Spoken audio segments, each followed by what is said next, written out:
My husband stood in our kitchen and told me, in front of his father and his sister, that the baby I was carrying was not his.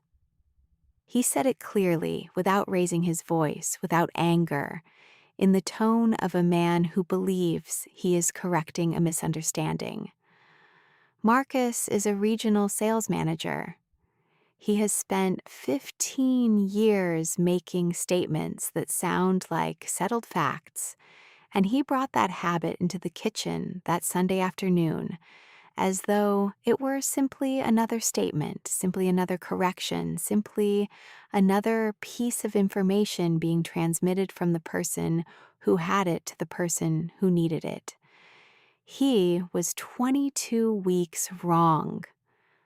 I had commissioned the forensic genetics panel 6 weeks earlier. I had been carrying the sealed report in my work bag for 4 weeks. I had carried it to every prenatal appointment. The 2 I had attended alone because Marcus had canceled both times, citing his schedule. And I had set it on the kitchen counter the morning of that Sunday, and then moved it to my bag before anyone arrived, because I had not decided yet whether to need it today. And then Marcus made that unnecessary, and I decided. Good day, dear listeners. It's Lena again, and I'm so glad you're here. If you're new to this channel, please take a moment to subscribe and tap the like button. It helps more people find these stories. And tell me in the comments where you're listening from today. I want to know how far this travels. There is a specific kind of loneliness in being doubted about something you know to be true. It is not the loneliness of being alone. It is the loneliness of being surrounded by people who are wrong about you, confidently, in a language you speak perfectly.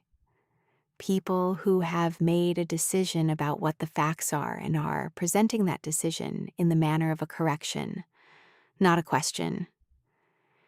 You cannot argue with that kind of certainty.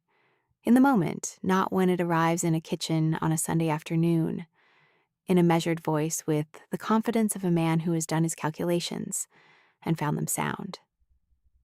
The only answer to it is a different kind of certainty, a quieter kind, the kind that lives in a manila envelope for 26 days, patient as dated reports are patient, waiting for the question to catch up to it. Thea Dolan spent her working life identifying anomalies in genetic samples. She analyzed chromosomal panels for a hospital laboratory, prenatal work, cancer cytology, chimerism cases, the full range of clinical cytogenetics. She understood, better than most people on the planet, exactly how the particular kind of doubt her husband introduced into her kitchen on a Sunday afternoon in October could be answered. She had already answered it. She had answered it 6 weeks before he asked the question. That is the thing about preparing before the storm. When the storm arrives, you are not in it the same way everyone else is. I am Thea Dolan, née Aldridge, and I am 34 years old. I am a cytogenetics technician at a hospital laboratory in Richmond, Virginia. I have held this position for 8 years, and before that, I completed a 2-year clinical laboratory science training program and spent 3 years as a laboratory assistant while I built the specific technical knowledge that the technician role requires. Cytogenetics is the study of chromosomes, their structure, their behavior, their anomalies. I analyze samples that come in from prenatal programs, from oncology departments, from complex diagnostic cases where the chromosomal picture is unclear and needs to be read correctly before any treatment decision can be made. I've spent 8 years learning to read that picture. I understand what evidence looks like at the level of the cell.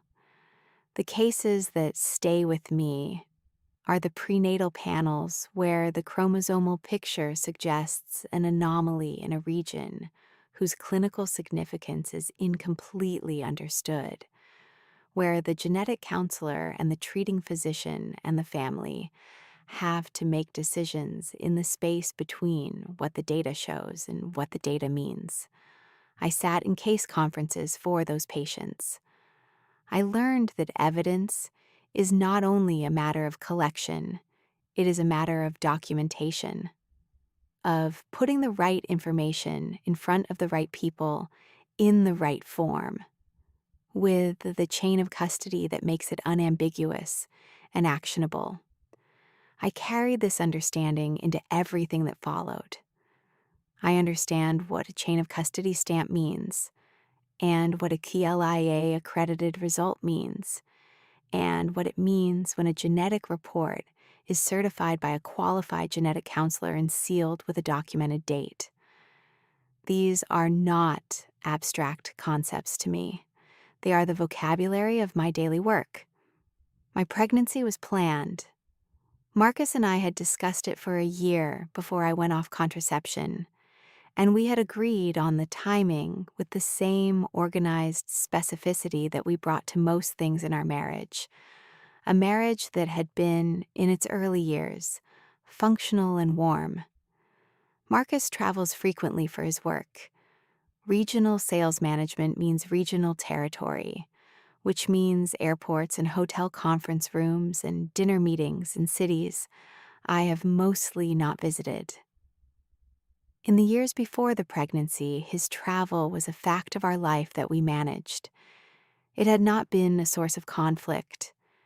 It had been a schedule that we coordinated around, with some friction and a reasonable amount of goodwill. The marriage began to fracture carefully, quietly, in the manner of things that fracture from the inside, around the time I started trying. Not because we disagreed about the pregnancy, we didn't disagree about the pregnancy. But the pregnancy introduced a new level of coordination requirement into a schedule that was already more logistical than either of us had fully acknowledged.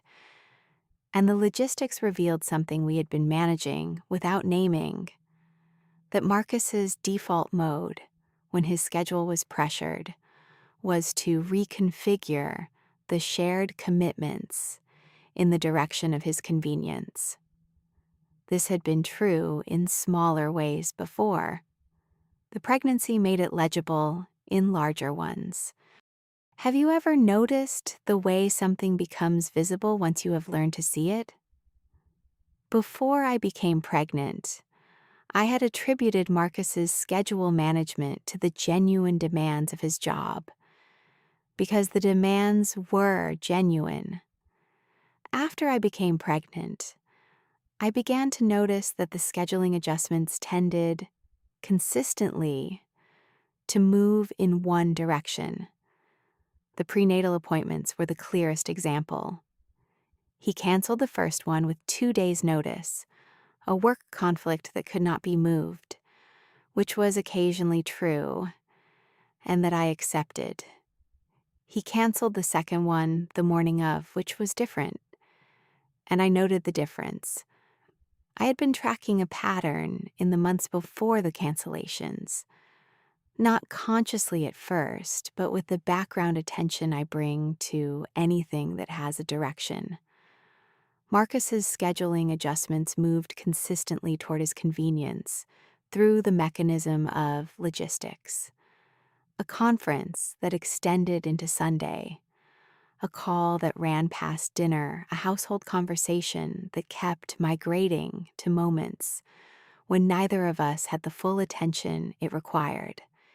Individually, each adjustment was unremarkable. Collectively, they described something. The prenatal appointments were where the direction became legible, because they could not be reframed as logistically neutral. He canceled the first with 2 days' notice. He canceled the second the morning of. The direction was clear. I called Yolanda the following week. I attended both appointments alone. I sat in the waiting room with the other expectant women, some with partners beside them, and I felt the particular quality of aloneness that comes from being present in a situation that was designed to be shared. I did not confront Marcus about the cancellations. I did something else instead. I made an appointment with Dr. Yolanda Crisp. Dr. Yolanda Crisp is the genetic counselor at my hospital, 48 years old, with 20 years of clinical experience and the specific quality of attention that excellent genetic counselors develop. An ability to be entirely present with a patient's situation without projecting into it, to work with what is actually there rather than with what would be easier or more comfortable. I had worked alongside Yolanda for 8 years. I respected her professional judgment without reservation. I went to see her at the end of a Tuesday afternoon, after the lab had closed for the day. She had not been expecting me. I had not made a formal appointment. I had appeared in her doorway at 4:45 and asked whether she had 20 minutes, and she had looked at me with the specific attention that genetic counselors develop, the attention that does not project, and said yes, and closed the door. The room where Yolanda counsels patients has 2 chairs angled toward each other and a small table with a box of tissues on it, which she has told me is placed there not as an expectation but as an option, because people sometimes want the option and it costs nothing to have it available. I had sat in the patient chair many times from the clinical side, accompanying a patient, reviewing a report, participating in a 3-party meeting with the treating physician. I had not sat in it as the patient before. I explained the situation, not with drama, not with the full weight of what I was feeling, but with the precision that my training had given me. The behavioral observations, the canceled appointments, the oblique questions about timing that Marcus had begun asking, framed as logistical concerns. He had asked at a dinner with another couple in September whether we had thought about the timing relative to his 4th quarter travel commitments. He had asked whether we were certain about the dates. He had used the word timeline 3 times in 6 days, twice in the same conversation, in the particular casual manner of someone who is testing a subject's surface rather than openly examining it. I had noted each instance without response, which is my characteristic approach to information I am not yet ready to act on. Collect it, file it, wait. He had also, at 2 prenatal appointments that I had attended without him, the first in late August, the second in mid-September, which was before the amniocentesis, asked me afterward what the doctor had said, not in the manner of someone who wished he had been there, in the manner of someone collecting information. He had asked specific questions. Were the dates consistent? Did they say anything about conception timing? The obstetrician had said nothing unusual at either appointment. I had told him what was said. He had nodded. I had filed the nodding alongside the timeline questions and the dinner comment and the increasing specificity of a concern that had not yet been named as a concern. Yolanda listened without interrupting. Then she asked one question. Do you want to know the science, or do you want to do the science? I said, I want to do the science. She supervised the amniocentesis-based paternity panel. The amniocentesis was medically indicated. I was 34, in the standard screening bracket, and the paternity component was added to the panel through the standard clinical protocol. The sample was processed by an independent CLIA-accredited laboratory, which means the result met the federal standard for clinical laboratory testing and was legally defensible. The chain of custody documentation was completed by Yolanda, who certified the collection, the handling, the submission, and the result. The report was sealed on September 18th. I received it 4 days later and placed it in a manila envelope, which I placed in my work bag and carried with me every day from that point forward. I had not opened it in front of anyone.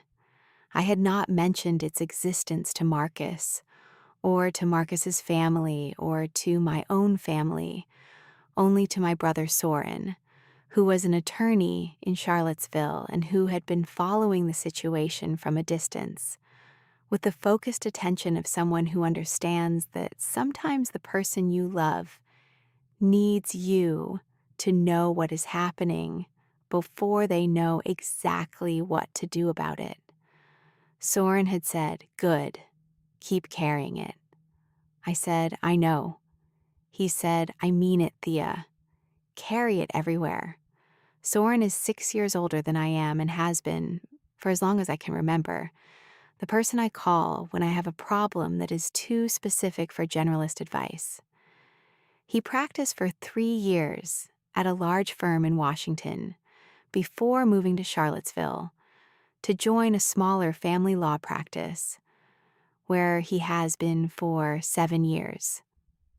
He does not specialize in parentage law. His practice covers family law broadly, which includes parentage as one category among many.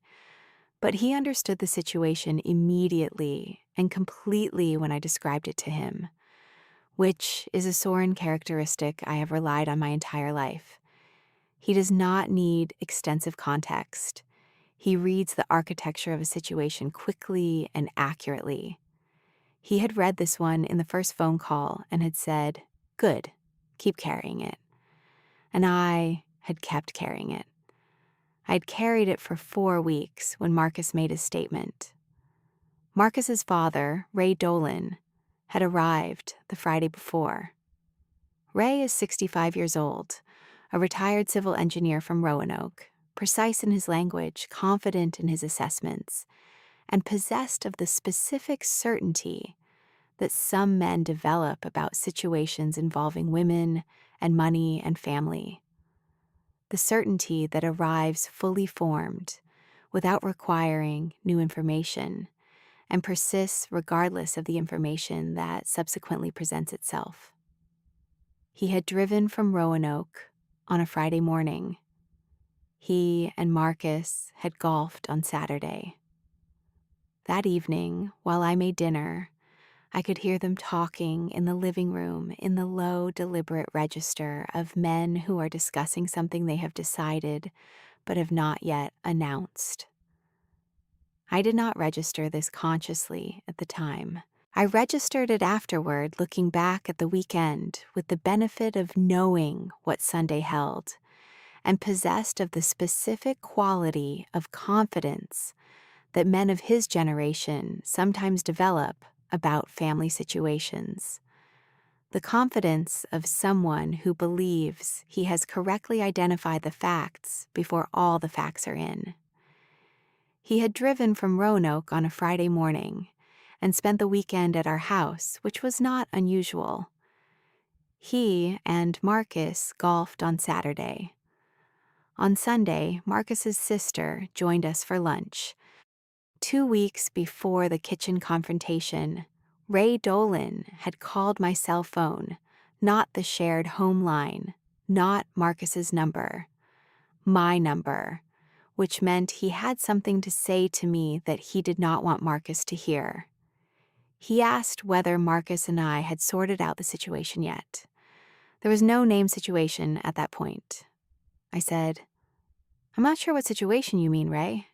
He said, "I'm sure Marcus has mentioned something." I said, "Not to me."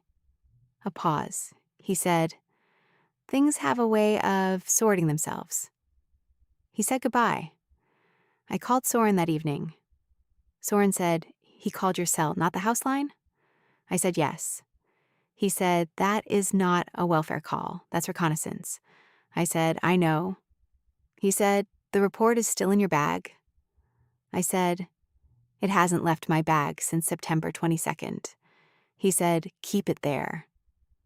The timing was not accidental. I understood this later. The presence of witnesses was not accidental.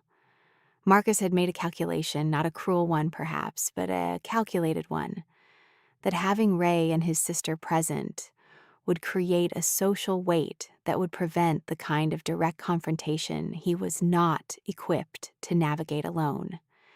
He would make the statement in front of witnesses, and the statement would be made, and the social weight of the occasion would prevent any immediate escalating response. And then the situation would exist as a named thing and could be handled through channels that Marcus preferred: negotiation, distance. The professional tone of a man who has decided that what he is managing is essentially a business problem. This is not a villain's strategy. I have spent considerable time thinking about this, and I do not think Marcus is a villain.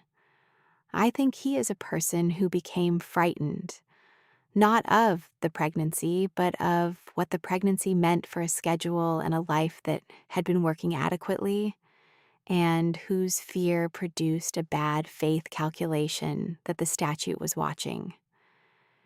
Have you ever been in a room where the wrong thing was said and understood immediately, not in the emotional register, but in the precise technical register, exactly what had been activated? I was standing at the kitchen counter when Marcus said it. He said he had serious questions about the timeline. He said he thought it would be better for everyone if I were honest. He said this in a measured voice. Ray Dolan looked across the table and said to me directly, "Marcus is too careful a man to be wrong about something like this. Whatever happened, you need to think about what it says about you." He addressed this to me. Marcus's sister looked at the table. I was 22 weeks pregnant. I was standing at the kitchen counter with my back to the sink. I did not respond.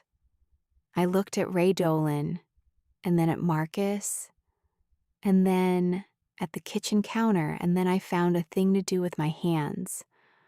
I moved a mug from one side of the counter to the other, and then I moved it back. And then Marcus's sister said something about needing to get home, and the afternoon reorganized itself toward departure, and I waited until everyone had left. When the house was quiet, I sat at the kitchen table with the sealed lab envelope. I placed it on the table in front of me and looked at it for a long time. The chain of custody stamp was visible through the manila envelope, visible through the outer paper, embossed where the seal had pressed through. She ran her thumb across it. The date was September 18th.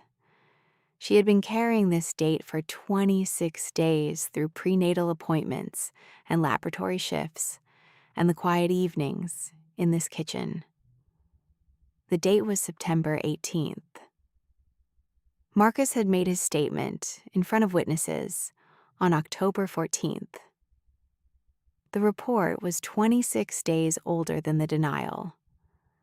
I had been carrying the answer to a question that had not yet been asked, and now the question had been asked in front of two witnesses in a jurisdiction with a bad faith denial statute, and the statute was watching. Virginia Code Section 20-Q 49.1 governs parentage proceedings in the Commonwealth of Virginia. Under its provisions, a parent who publicly denies paternity without reasonable basis, meaning in the presence of witnesses and without credible evidence supporting the denial, and is subsequently proven incorrect by genetic testing, is subject to enhanced support obligations. The enhancement includes attorney's fees computable from the date of the denial, penalties, and a structured escalation in the base support figure. The denial was public. It was witnessed. It was made without reasonable basis. The genetic evidence was CLIA accredited, forensic grade, chain of custody certified. The result was 99.9998% probability of paternity. Marcus Dolan had publicly denied paternity of his own child on October 14th in front of his father and his sister without basis, in a jurisdiction where that denial had legal consequences that attached from the moment it was made. I called Soren that night. He answered before the second ring. I described the afternoon. He was quiet for a moment, and then he said, "The report is dated September 18th. I said, "Yes." He said he denied on October 14th, in front of Ray and Cassandra. I said, "Yes." He said, "Thea, you understand what you have." I said, "I understand what I have." He said, "I'll call a family law specialist tomorrow morning." I said, "I know. Good night, Soren." I went to bed at 9. I lay in the dark for a long time without sleeping, and then I got up at 2 in the morning and sat at the kitchen table with a glass of water. The sealed envelope was on the counter where I had left it after calling Soren. I looked at it from across the kitchen. I did not pick it up. I drank the glass of water and then refilled it, and sat for a while in the kitchen in the 2 o'clock quiet, and then went back to bed. At 6, I got up and made coffee and called the laboratory to confirm my schedule, and drove in at 7:30 and processed 4 samples before the morning case conference. I did not tell anyone at work what had happened the day before. I did not need to. I had the sealed envelope in my work bag, and Soren was making calls, and Miriam Holt was reviewing the documentation. The situation was in hand, and thought about the precise technical facts of the situation rather than the emotional ones, because the technical facts were what I was equipped to act on, and the emotional ones would need their own time, and this was not that time. The technical facts were clear. The chain of custody documentation was complete. The statute was specific. The date differential was 26 days in my favor. The witnesses were named. The statement had been made in our home in front of our family on a documented afternoon, and it was wrong. And the report was in an envelope on the kitchen table, and I was 22 weeks pregnant, and the statute was watching. Soren referred the matter to Miriam Holt, a family law specialist in Richmond who had 20 years of experience with contested parentage proceedings. Miriam is 46 years old, with the particular directness of someone who has spent 2 decades in family law and has developed an economy of language that serves her clients better than elaboration would. She reviewed the report, the chain of custody documentation, Soren's account of the statement, and the witness names in a single afternoon at a conference table in her office building in downtown Richmond. I had brought everything in a manila folder: the sealed report, the chain of custody form, a written summary Soren had prepared the evening of October 14th while the words were still precise in his memory. Miriam read each document without comment. When she had finished, she set the folder on the table and looked at it for a moment, the way experienced attorneys sometimes look at a case, not at the document itself, but at the space just above it where the argument takes shape. Then she looked at me and called me that evening with her assessment. She said, "The report predates the denial by 26 days. The denial was public and witnessed. The statute is specific about what happens when someone denies paternity in these circumstances and is subsequently proven wrong. She said, "We file a parentage action with the genetic report, the chain of custody documentation, the witness names, and the date of his statement." She said, "Virginia parentage actions are not complicated when the documentation is in order. The complexity arises when the documentation is absent or contested. Your documentation is neither absent nor contested. It is predated, CLIA accredited, and chain of custody certified by a licensed genetic counselor employed by the same hospital system where you work."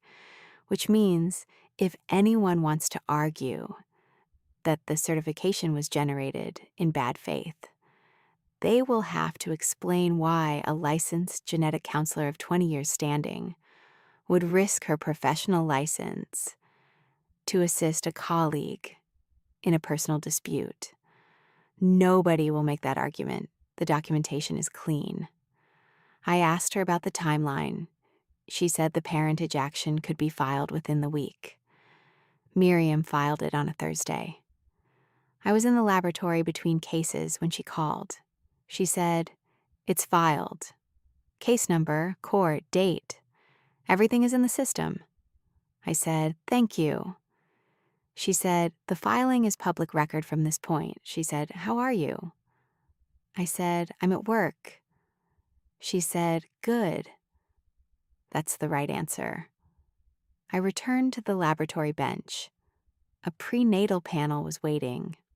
Arrived the previous afternoon, needed processing. I processed the sample. The chromosomes were normal. I wrote the report and sent it to the counselor. The filing was in the system. The work was still the work. The enhanced obligations attached from October 14th, which was already more than a week in the past. Every day of delay was a day the clock had already been running. She did not recommend delay. I said, "File it." She said, "I'll need Soren's written account of the statement by tomorrow morning." It was 4 in the afternoon. I called Soren from the parking garage. He said, "I'll have it to her by 9. I said, "Thank you." He said, "You already thanked me." I said, "I'm thanking you again." The enhanced obligations attach from the date of the denial. He denied on October 14th. The clock started then. I said, "What does his attorney likely argue?" She said that it was made under emotional stress, not as a legal claim. I said, "Will that argument succeed?" She said, "No. He said it in front of witnesses." There was no ambiguity about what he was asserting. The statute does not have an exception for marital stress. Marcus's attorney was a man named Gerald Fleischer, who had 25 years of family law practice, and whom Miriam recognized by name when I told her who had been retained. She did not offer an opinion on Gerald Fleischer's ability. She noted that he was experienced, and that experienced opposing counsel was preferable to inexperienced, because experienced counsel knows when an argument is going to fail and adjusts accordingly rather than requiring a courtroom finding to demonstrate the failure. This, she said, made settlement conferences productive. Gerald Fleischer entered his appearance on the case 3 weeks after the filing. He requested a 60-day extension to review the documentation and conduct discovery. Miriam opposed the extension on the grounds that the documentation was complete and the genetic evidence was not contested. Marcus had not filed any motion challenging the CLIA accreditation or the chain of custody. The court granted a 30-day extension as a compromise. The 30 days passed in the way that waiting periods pass when you have something concrete to do in them. Not quickly, not slowly, but in the particular rhythm of sequential days that each contain their own tasks. I processed samples. I attended case conferences. I handled the prenatal appointments alone, by then entirely alone, Marcus having moved most of his things out in the first 2 weeks of November. I cooked dinner in the evenings and ate it at the kitchen table, and did not find the quiet of the kitchen particularly hostile, because I had grown up in a quiet house, and quiet houses are what I know. I called Soren on Thursday evenings and Miriam whenever she called first. The 30 days passed. Gerald Fleischer filed his brief. Miriam filed her response. The settlement conference was scheduled for the second week of January. I had been keeping track of the days since October 14th. Adding 30 days to the existing count produced a number I did not find satisfying, but that I accepted, because accepting the procedural calendar was part of the process, and I trusted the process. And who argued the emotional stress interpretation in a 6-page brief that was methodical and well-constructed and legally insufficient? He wrote that Marcus's statement had been made in the context of marital strain and should not be construed as a formal legal claim of non-paternity. He wrote that the word public, as used in the statute, implied intent to make a legal claim, and that a statement made during a private family gathering, even one with witnesses, did not constitute the kind of public denial the statute was designed to address. He argued that the appropriate remedy was a voluntary parentage acknowledgement negotiated between the parties, avoiding the formal parentage action entirely. It was a well-written brief. The argument was not without ingenuity. It also failed to account for the witness list, the date differential, and the statute's plain language, which did not qualify the word public by reference to the venue size. He argued that the appropriate remedy was mediation and a voluntary paternity acknowledgement, not a court-imposed parentage action with enhanced obligations. Miriam Holt filed the response within 10 days. She cited the witness list. She cited the specific language Marcus had used, the language Soren had documented in a written account the evening after the incident, before Marcus's attorney had been retained, while the precise words were still precisely remembered. She cited the date differential. She cited the fact that Marcus had not, in the 4 weeks between October 14th and the filing, retracted, apologized, or clarified. She cited the statute, the enhanced obligations attached from October 14th. Gerald Fleischer's brief had not changed that fact. The date was the date. The witnesses were the witnesses. The statute was the statute. The settlement conference was held in a conference room at Miriam's office in downtown Richmond. Miriam and I sat on one side of the table. Gerald Fleischer and Marcus sat on the other. Marcus was wearing a gray suit and a pale blue tie, and was looking at the documents in front of him with the focused attention of a man who is using focus as a method for not looking at the person across the table. The conference room was on the 4th floor of Miriam's building, with a long table and windows over the intersection. Miriam organized her documents in the sequence she intended to use them. She placed a single-page exhibit face down in front of Marcus's chair, 3 columns in clean type. Column 1, dates September 18th, October 14th, today. Column 2, statutory provisions of Virginia Code 20-49.1. Column 3, the mathematical output, enhanced support obligation, attorney's fees from October 14th, base support figure, total. Gerald Fleischer and Marcus arrived together. Marcus sat across from me and directed his attention to the papers in front of him, with the precision of someone who has decided that focus is the appropriate response. He did not look at me. Gerald Fleischer presented a revised support figure, the standard Virginia child support calculation, based on both parties' incomes. He presented it as a reasonable resolution. Miriam placed the statute on the table and pointed to the enhanced obligation provision. She walked through the date differential, September 18th, October 14th, the 26 days between the sealed report and the public denial. She walked through the witness documentation.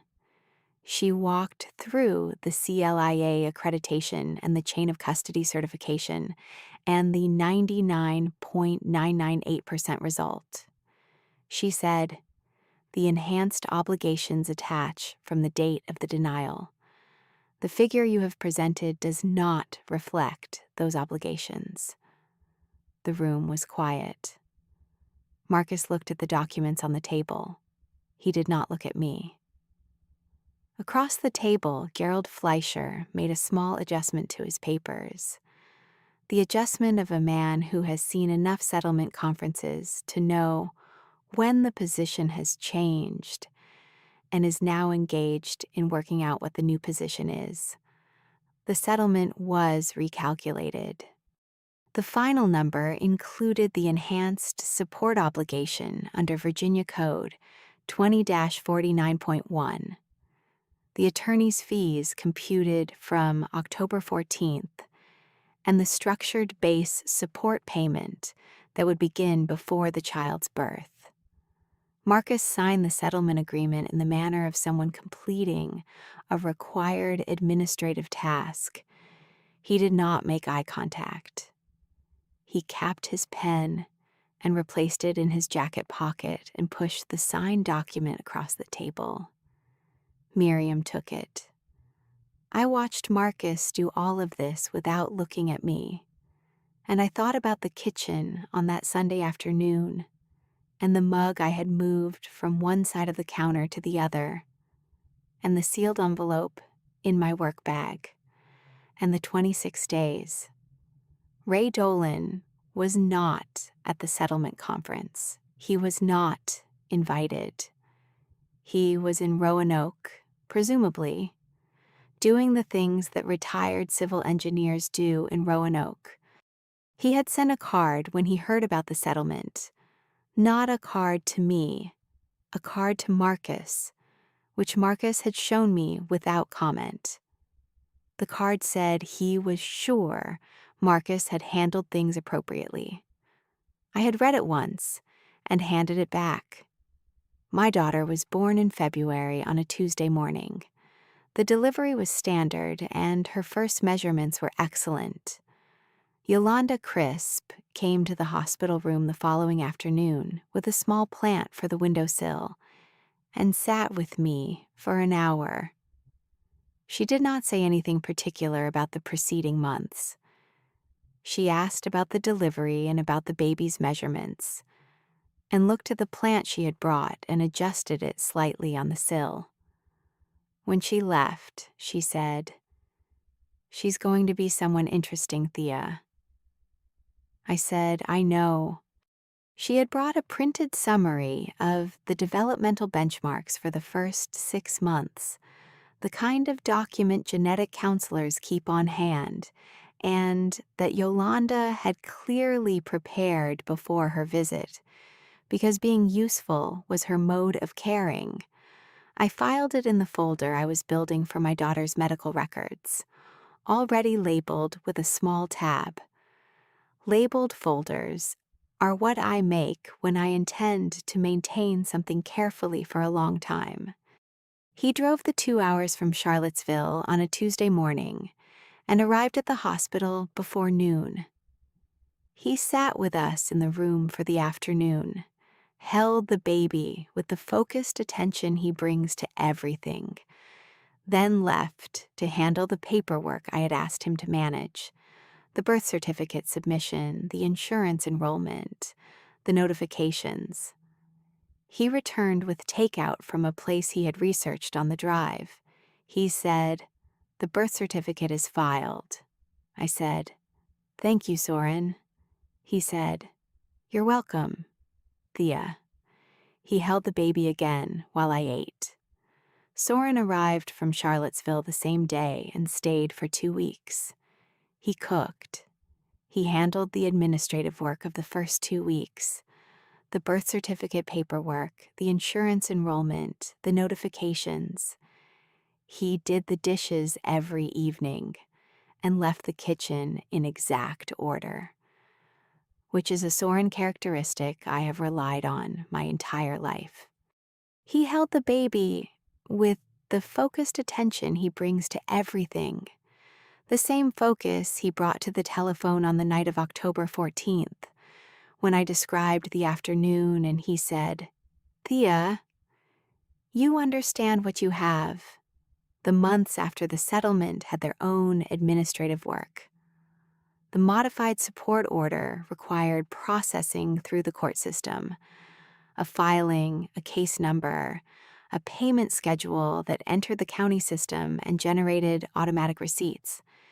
Miriam handled this. She also managed the final attorney's fee calculation, which was precise, the number of days from October 14th to the settlement date, the applicable rate, the total. Gerald Fleischer reviewed the calculation and did not dispute it. The figures were the figures. The calendar was the calendar. I received the first support payment 7 days after the settlement agreement was signed. It arrived by electronic transfer on a schedule, as agreed. I looked at the confirmation in my banking application for a moment, and then closed it and went to make dinner. The confirmation was documentation of a resolution.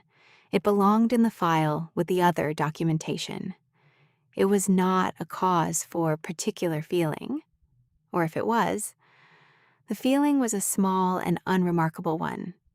The feeling of a thing being correctly concluded after a period when it had been incorrectly managed. A closing, the right kind of closing. Marcus exercises his parenting time by the schedule. He is punctual, he is correct. He speaks to me in the careful register of someone managing a professional relationship that must be maintained for a defined period, measured, appropriate, without warmth or hostility. He collects the baby at the scheduled time and returns her at the scheduled time. He has not been late. I do not know what he tells his friends about the settlement or about the months that preceded it. I do not know what he has told Ray Dolan. I have not asked, and I have no plans to ask. Ray Dolan sent a card when my daughter was born. It was a standard birth announcement card, the kind you find at any drugstore, with a generic sentiment printed inside and Ray's signature below it. He wrote, "Congratulations, Ray." I put the card in a drawer in the kitchen, the drawer where I keep takeout menus and rubber bands and the miscellaneous small objects that do not have another designated place. I have not decided whether to show my daughter the card when she is old enough to understand what it means. I have time to decide. She is 4 months old. I am not in a hurry. The genetics report is in the fireproof box in the home office, alongside the settlement agreement, the birth certificate, and the chain of custody documentation. I filed them in chronological order. The report first, dated September 18th. The settlement agreement second. The birth certificate third. The fireproof box has a combination lock, and I know the combination. It sits on the top shelf of the closet, and I open it approximately twice a year when I need something from it. The most recent time was 6 weeks after my daughter was born. I needed the settlement agreement for the insurance enrollment. While the box was open, I looked at the sealed report for a moment, September 18th. The embossing slightly flattened from 8 months of carrying and filing. I thought about the conference room on the 4th floor. I put the report back and closed the lid when I need something from it. And I have not needed anything from it since the estate administration following the settlement concluded. The documents are in order. The order is the point.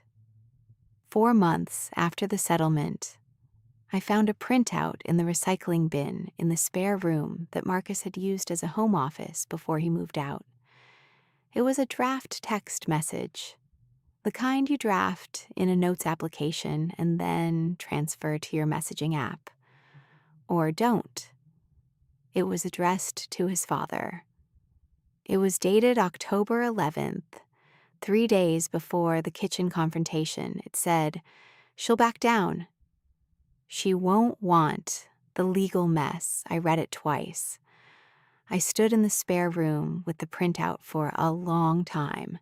The recycling bin was a simple wire frame beside the desk. The printout had been folded once and was near the top, visible when I moved the side table. I had not been searching for anything. I read it a third time. I thought about October 11th, 3 days before the kitchen confrontation. The afternoon, the calendar had already been set. Marcus reviewing his position and finding it sound. I thought about September 18th, about carrying the answer for 26 days, about Miriam placing the exhibit face down in front of his chair, about Gerald Fleischer looking at the third column and making the small adjustment to his papers. I folded it and put it in the fireproof box, behind the other documents, because it belongs there. It is documentation of a calculation that someone made about my willingness to be accountable to the evidence. He had calculated that the legal mess would deter me.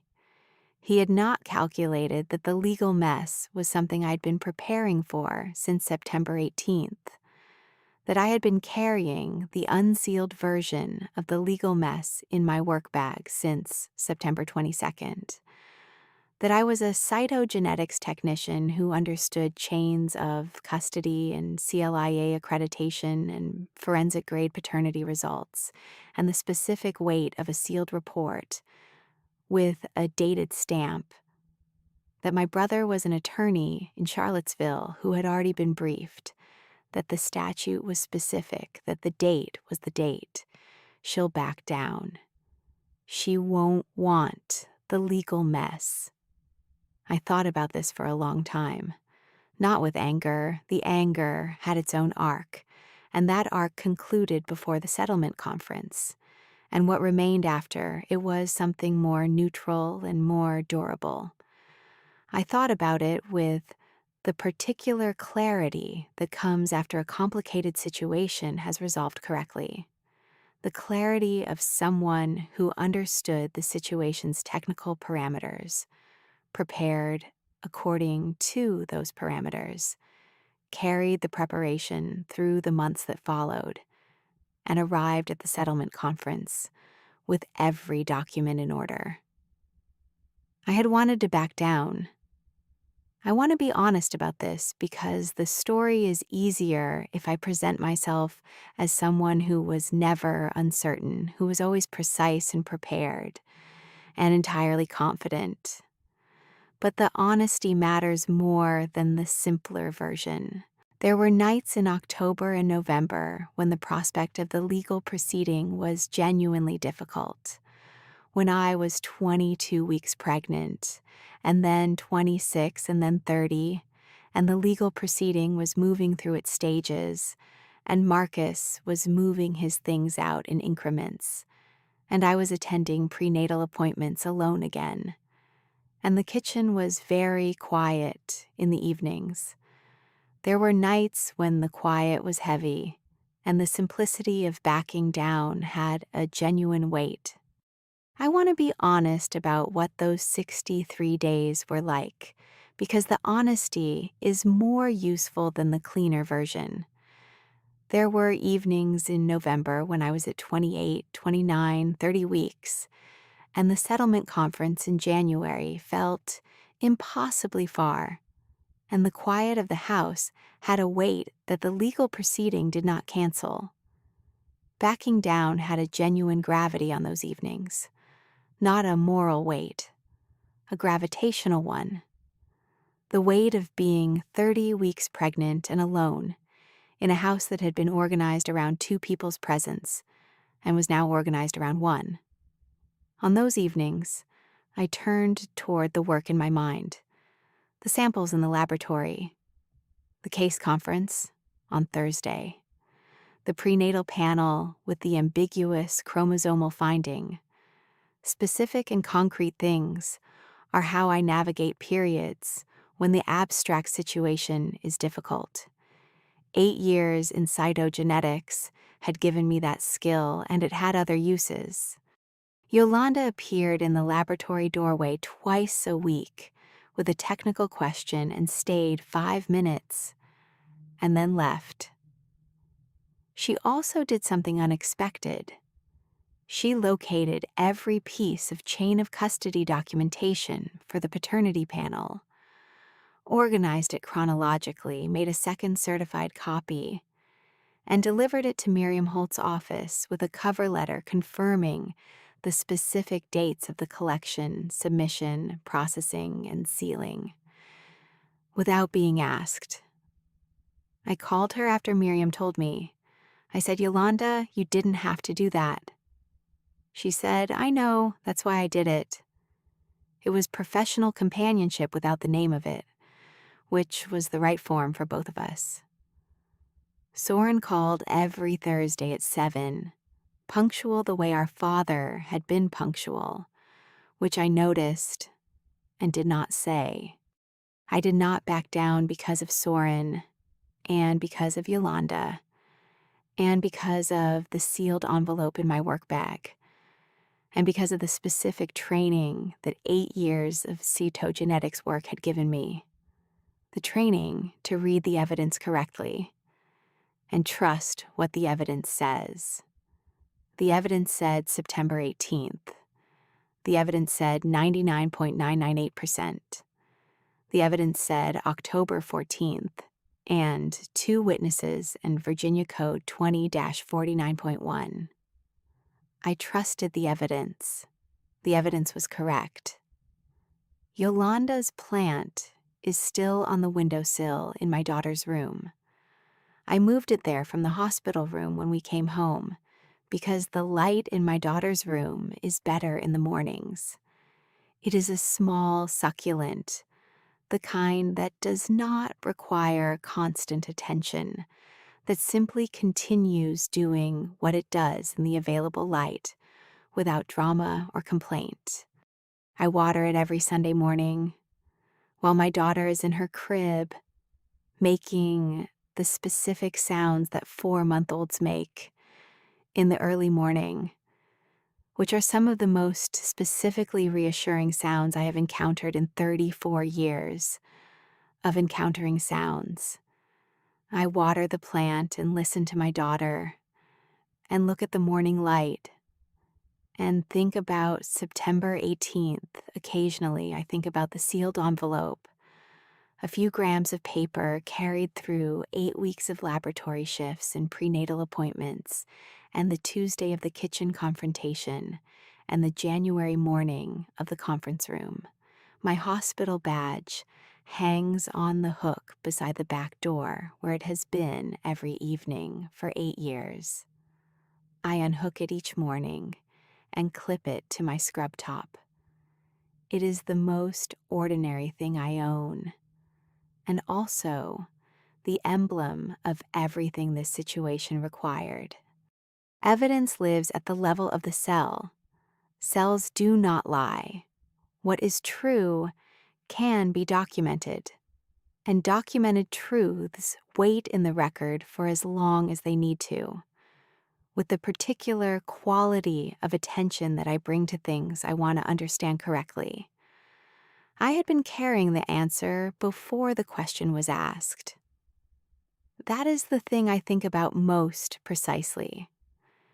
I had understood that the question was coming, not because I was suspicious or paranoid or imagining things, but because I had been paying careful attention to the behavioral evidence for months, and the behavioral evidence had needed a direction, and I am someone who follows the direction of evidence.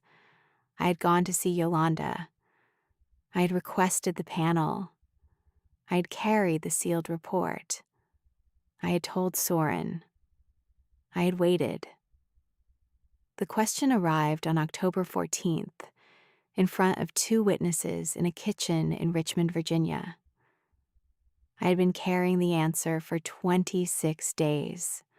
If you have ever had to prepare for a conversation you hoped would never happen, if you have ever carried an answer before someone got around to asking the question, tell me in the comments below.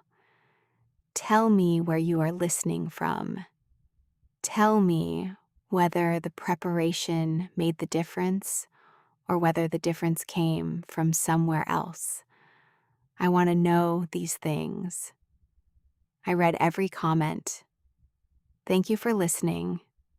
Stay with Lena. There is more.